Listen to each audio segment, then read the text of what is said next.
Montana and across the nation, more and more women are getting locked up, most of them for nonviolent crime. Montana taxpayers shell out $25,000 a day to house those inmates at the state women's prison here in Billings.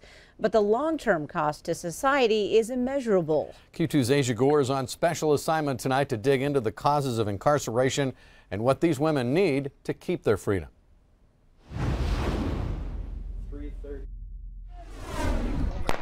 I called my son's mom the other day. He was at a track meet and he came in like third. It was cool to hear, that he's doing good, but it's hard not to be there. Twyla Jonke never got to see her oldest son cross the finish line or her youngest take his first steps. This 36-year-old mother of two has been in and out of prison since 2001.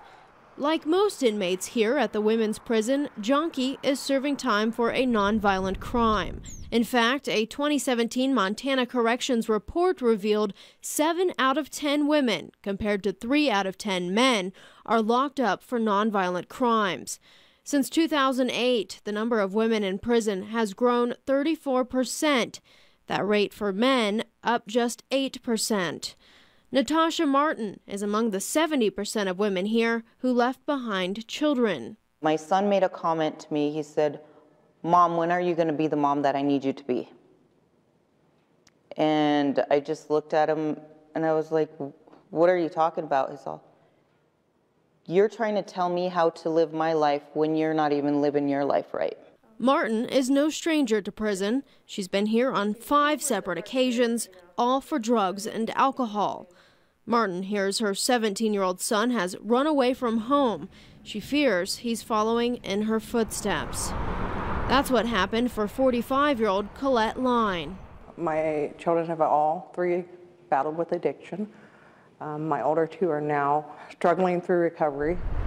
It's a never-ending cycle of substance abuse, one that for many of these women can be traced back to childhood. My mother didn't protect me from the men she was with, whether it be physical or sexual. And I don't know if that has anything to do with, the choices I've made. Studies show a connection. The Adverse Childhood Experiences scoring system is a new tool to gauge trauma. According to the DOC report, people who scored 6 or higher are at risk of shortening their lifespan by 20 years. The average score for a woman tested here, 6.6. Martin says she had a strong support system, but she lost several friends to suicide in high school, and not long after, she suffered a miscarriage. It was another part of grief that I buried down. The prison has just 3 full-time counselors to serve more than 200 women. Parenting courses as well as addiction treatment and job skills classes are offered, but the women tell me the waiting list is long. For Line, who has been in and out of prison since 1998, access to treatment isn't the problem. I've been in treatment here. I've been to MCDC up in Butte.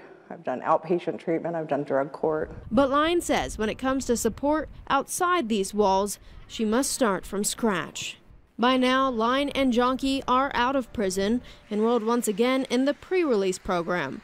They say this time will be different. If you just make the next choice the right one, it'll keep me out of here.